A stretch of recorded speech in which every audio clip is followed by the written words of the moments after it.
நல்லா கவனிங்க. குயவனுடைய கையிலே இருக்கிற களிமண் எப்ப அழகான பாத்திரமாய் வனையப்படும்னா அது கட்டி ஆகும் போது அல்ல, அது லூஸா இருக்கும் போது தான் அவன் நினைக்கிறது மாதிரி வளைய முடியும்.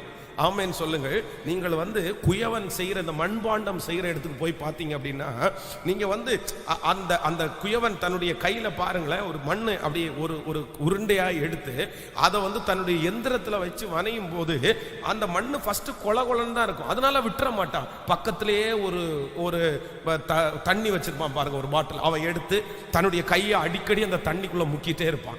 அந்த தண்ணியினுடைய பதம் இருக்கிற வரைக்கும் அவருடைய விரல்ல, அவருடைய கையில எந்தெந்த இடத்துல எல்லாம் டாட் வைக்கிறாரோ அதெல்லாம் அழகழகா வந்துடும். ஆனா இப்போ ஒண்ணு செஞ்சு வச்சாச்சு, அதுக்கப்புறம் ஏற்கனவே அந்த மண்ணை அவன் குழைச்சுதான் வச்சிருக்கிறான். ஆனா அப்படியே எடுத்து திருப்பி பண்ண முடியாது. அது வெயில் அடிச்சதுனால கெட்டி ஆயிடும். அதுக்கப்புறம் திரும்ப தண்ணி ஊற்றி திரும்ப அதை பதப்படுத்தி அதுக்கப்புறம் தான் இன்னொரு பாத்திரம் வணைகிறான். அப்போ ஆண்டவர் எப்போ உங்களை உருவாக்குவார் அப்படின்னா, நீங்க எப்படி இருக்கணும்னா, லெகுவா இருக்கும் போது ஆண்டவர் உருவாக்குவார். நீங்க எதையுமே பிடிச்சு வச்சிருக்க கூடாது. எனக்கு தான் இதுதான் இப்படிதான் நடக்கணும். நம்ம நிறைய பேர் என்ன பண்ணுவோம்னா, அது ஒரு லைன் போட்டுருவோம், இது ஒரு யோசனை வச்சிருவோம், அதுதான் அவ்வளவுதான், நான் இறங்க மாட்டேன், நான் விட்டு கொடுக்க மாட்டேன். இல்ல, அப்படிப்பட்ட ஒரு தேவனுடைய பிள்ளைய ஆண்டவர் எந்த காலத்திலும் என்ன பண்ணிட முடியாது, உருவாக்கவே முடியாது. அதற்கு மாறாக, ஆண்டவரே உங்களுடைய சித்தம் போல எப்படினாலும் என்ன பண்ணுங்கன்னா, என்னை வனஞ்சு கொள்ளுங்க ஆண்டவரே, என்னை உருவாக்குங்க ஆண்டவரே. நான் ஒன்றும் இல்லை ஆண்டவரே, எனக்கு திறமைகள் ஒன்றும் இல்லை, எனக்கு படிப்பு ஒன்றும் இல்லை, எனக்கு ஞானம் ஒன்றும் இல்லை. நீங்க அவருடைய சமூகத்தில் அப்படியே இழகுங்க.